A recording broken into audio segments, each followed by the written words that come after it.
Hallo vriendinne, dit is Nala van die She Brews podcast van Nel en Zel en ek het 3 goedjies wat ek met julle wil deel vanoggend.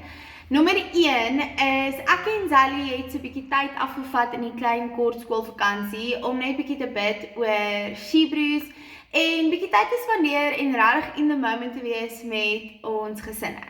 Maar ons is terug en join ons asseblief hierdie donderdag vir nog 'n episode saam met my Ryke waar sy 'n amazing story share.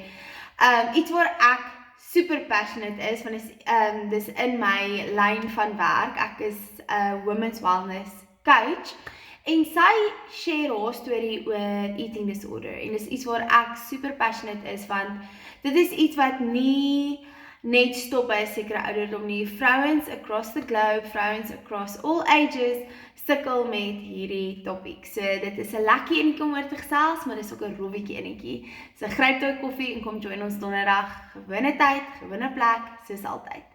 En dan, nommer 2, as jy op jou hart voel, jou storie moet gedeel word. As jy voel jou storie kan regtig 'n impak maak in iemand se lewe, al is dit net een persoon. As jy voel jy wil net dalk deel wat Jesus al in jou lewe vir jou gedoen het, reik asseblief uit na ons. Ons soek vrouens en ons soek julle amazing stories. Ons wil net share, ons wil net koffie drink en chat en praat oor Jesus, honestly.